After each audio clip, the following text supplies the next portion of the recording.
özüңüzлөргө белгилүү Нуска жамааты өзүбүздөн кийинки атыбыз Нуска жаштарга үлгү болсун деп жасаган ишибиз жаштарга үлгү болсун деп кыргыздын улуттук буюм тайымдарын жасоону жаштарга үйрөткөнгө аракет кылып атабыз. Мына бүгүн Анаргүл боз үйдүн ууктарынын тизгичин согуп атат. Калган боз үйдүн жабдууларынын баардыгы согулуп бүттү. Бул негизинен туурдукка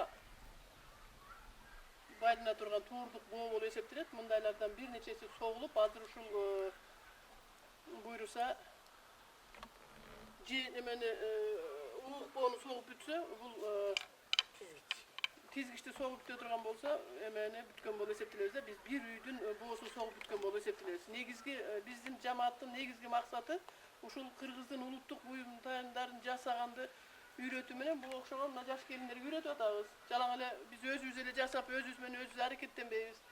Бизге үйрөнө турган Жайнаш бар, Зина бар, Дамира бар келип үйрөнүп аткан. Анан башка дагы бош келиндерге ушул мына өрмөк унутулуп бараткан өнөр. Илгертен келаткан эң байыркы өнөрлөрдүн бири болуп эсептелет. Ушул унутулуп калбасын деп мына өрмөктү сокконубузга биз былтыркы жылда улуттук аялдар форумуна дагы бир кыйла ушул өрмөктүн түрлөрүн алып барып өткөрүп келгенбиз. Анан мына быйылкы жылда дагы керек болсо дагы согобуз. Мында башка дагы азыр бир боз үйдүн боосу согуп бүтүрүп атат. Бүтүрүү менен бирге көп нерселерге, көп адамдарга өрмөктүн кантип согуш керек, аны кандай кылып жасаш керек, ошонун жолдорунун баардыгын үйрөтөбүз. Биздин негизги максатыбыз эле ушу жаштарга үлгү болуу, жаштарга үйрөтүү, ошол эң негизги максатыбыз. Мына азыркы күндө эми бир кыйла нерселерди жасап койдук. Анан кийинкилерин дагы эгерде заказ бере турган болсо, ушул ак элечек апалар чогулуп алып жасай беребиз.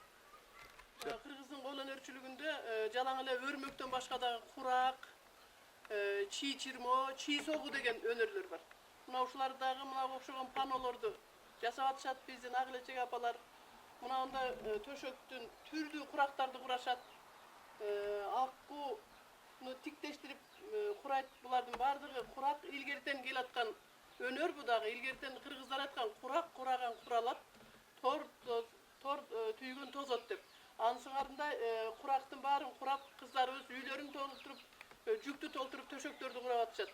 Анан чий өнөрү, азыр чий согуу өнөрү ушу жок болуп бараткандай сезилет. Азырынча биз чий согуп атабыз. Кадимки эле чийди жөнөкөй эле азырынча эме мындай чырмалган чий эмес, жөнөкөй турмуш тиричиликке керектүү болгон чийди согуп атабыз. Аны дагы көрсөңүздөр болот.